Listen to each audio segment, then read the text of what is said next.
3, 2. Oh, putang ina nyo.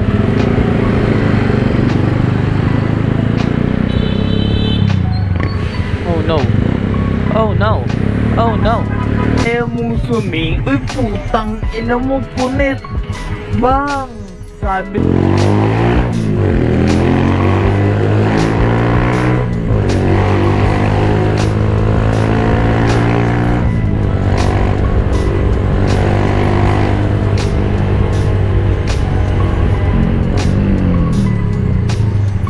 Sabi nga nila, 'di ba? Bago ka mag-work smart, kailangan mo munang matutunan mag-work hard.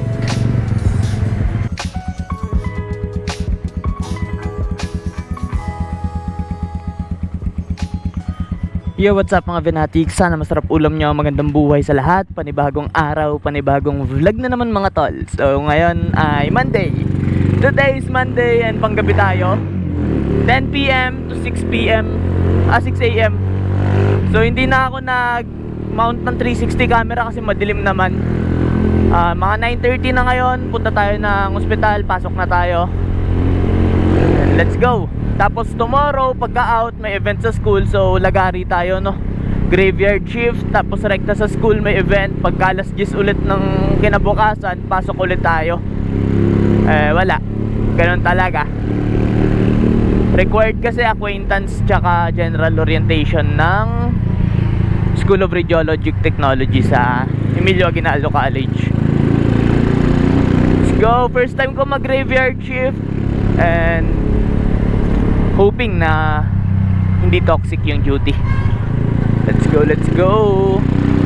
Pero bagong lahat, di pa kasi ako kumakain. Sabi ko sa hospital na ako kakain. Mag-drive-thru na lang tayo ng McDo.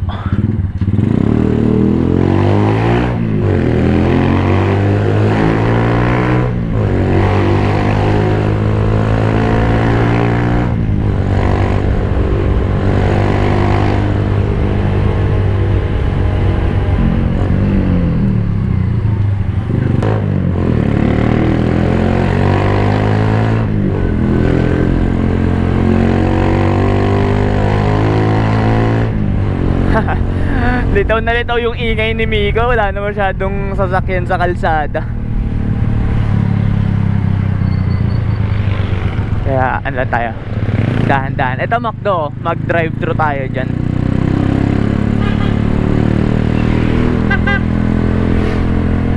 May drive-thru ba tong McDong to? Meron.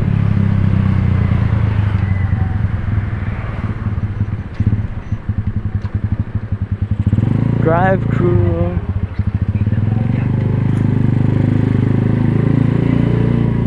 Magdi-drinks pa ba ako?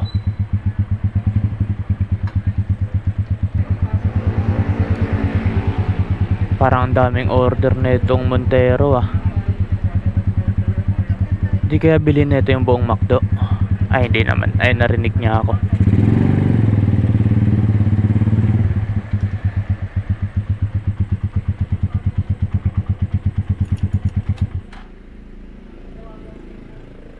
Welcome to McDonald's. Drive-thru, can I take your order, please? Yung ano po, Mac Savers na crispy chicken fillet a la king with extra rice and drink. Sorry po, ano po yung order? Yung crispy chicken fillet a la king with extra rice and drink po. Okay po, Coke na po yung drink?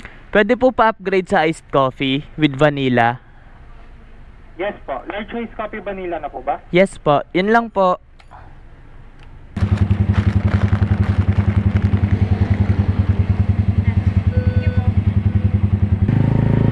Kung baguhan ka sa classic na motor, di mo kaya mag-drive-thru gamit ang scrambler. I swear, kung bago lang yung motor mo, di mo kaya to boy. Ano to, nagre-require to ng matagalang eksperyensya at 2 iced coffee na tapon bago mo ma-perfect to. Actually, di pa nga to perfect eh. Minsan kinakabahan pa din ako kasi baka matapon to eh. May ano kasi to, itong thumb mo, nagiging suspension siya. So, kailangan mong pakisamahan yung lubak. Parang nagiging gimbal tong ano eh. Itong first digit. First digit, putang ina, anatomy. Itong ano, hinlalaki mo. Papakisamahan mo yung lubak. Halimbawa, naglubak. Kailangan yung hinlalaki mo may ano siya, gimbal action na hindi malulubak yung drinks mo. Tapos eto, balance lang yan. Yan, pag nagbaba ka ng paa, kailangan perfect yan. Kailangan yung legs nakaalalay pa din. O, diba? Pucha, 55 seconds tayo mag-aantay ah. Okay, palagyan. Yan, tapos cambio ka na. Isa, balik paa. 3, 2. Oh, putang ina nyo.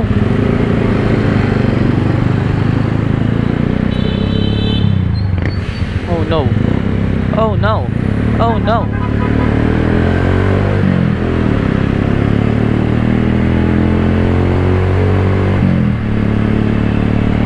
Opo, may gimbal action dapat yung thumb mo dito para hindi siya malaglag. Ano siya, parang reverse ng lubak. So pag nalubok ka pataas, kailangan yung thumb mo pababa. Putang ina. Para sa McDo. Sabi sa'yo, di mo kaya to boy kung baguhan ka lang sa pagmumotor. Sa scrambler tsaka cafe race. Cafe racer, di ko alam yung style pre. Share nyo nga kung ano yung technique nyo sa cafe racer, kasi medyo nakasubsub kayo. Feeling ko mas mahirap yun ha. Eto, hindi ko sinasabing mahirap tong ginagawa ko, pero pag iniisip ko yung sa mga kulto sa mga back pain ng mga rider, back pain kulto, mas mahirap yun guys, kasi nakasubsub sila eh. Tapos ito yung mahirap. Dahil scrambler ka, kaya mong suming. Uy, putang ina mo, punit. Bang! Sabi, kaya mong suming. Uy, putang ina mo, punit. Bang! Sabi sa'yo eh. Sabi sa'yo, matatapon yun eh. Wala na akong kape. Iyak.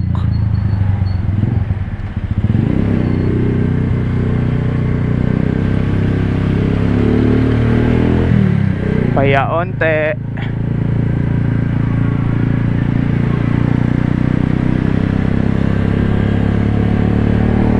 Okay lang.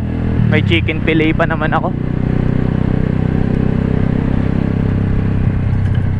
Tangina, awit yun ah.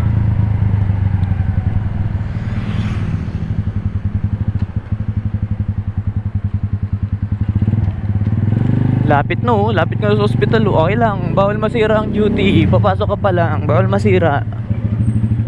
Dapat happy lang. Happy ako guys. Tangina.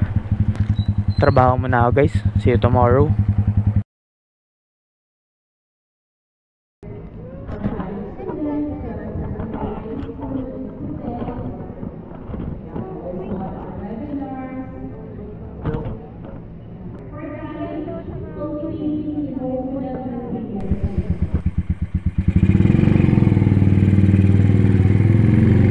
Yo, what is up mga fanatics? Sana masarap ulam nyo, magandang buhay sa lahat. So continuation na lang siguro to nung vlog ko nung nakaraan.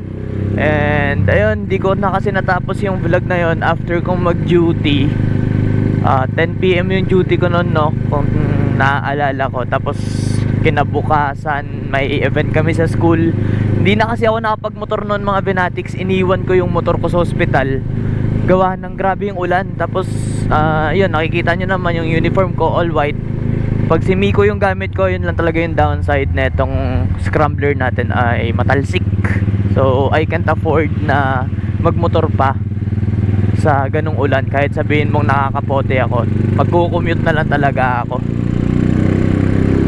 Kaya iba din talaga pag naka-scooter ka. Walang talsik banda sa may pantalon. Ngayon duty ako kanina, out ako nung umaga. Kakagising ko lang. Thursday wala akong duty ngayon. Tapos tomorrow school day uli. So ganun ka busy yung skid ko. Kaso nahihirapan ako mag-adjust. Kasi nag-out ako ng alas 6, natulog ako ng alas 9, nagising ako ng alas 10 ng gabi, alas 11, ganun, di ko alam. And after nun, paano ako matutulog ngayon? Kasi 7:30 yung pasok ko tomorrow sa school. So ano yun, cluster 1 lecture. So nagle-lecture na kami, preparation for board exams. Tapos ayun,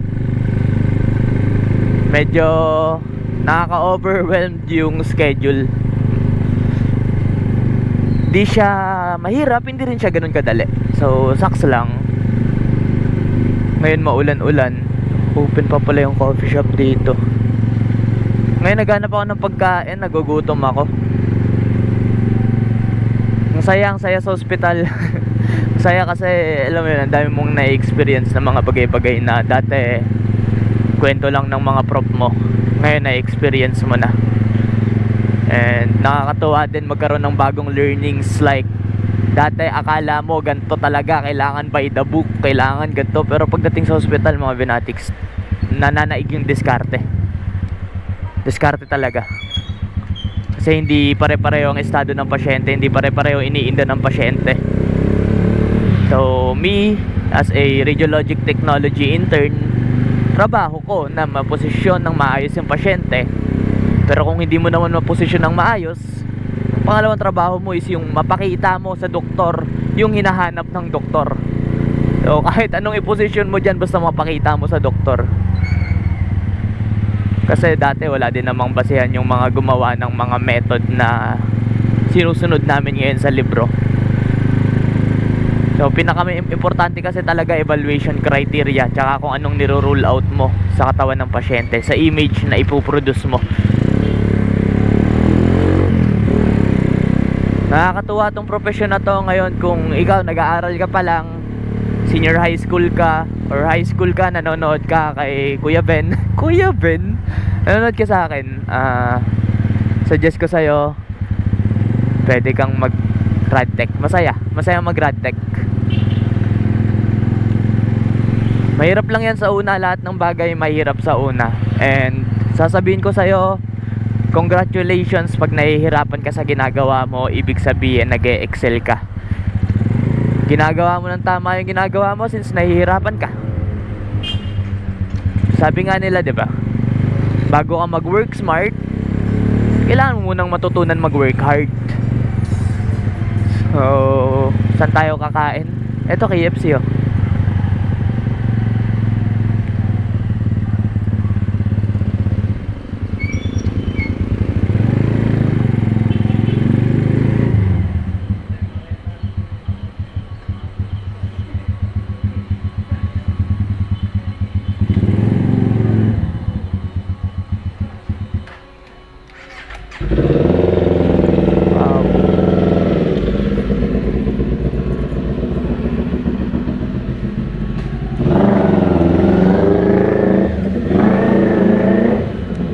So yun, ito si Miko mga binatiks. May plastic pa din sa upuan, sobrang dumi. I'm gonna end the vlog here. Maraming salamat sa panonood sa akin palagi. Maraming salamat sa mga sumusuport at di nagsasawa. Sana laging masarap ulam nyo at sana laging walang butunan nyo. Once again, this is Ben, signing off. Peace.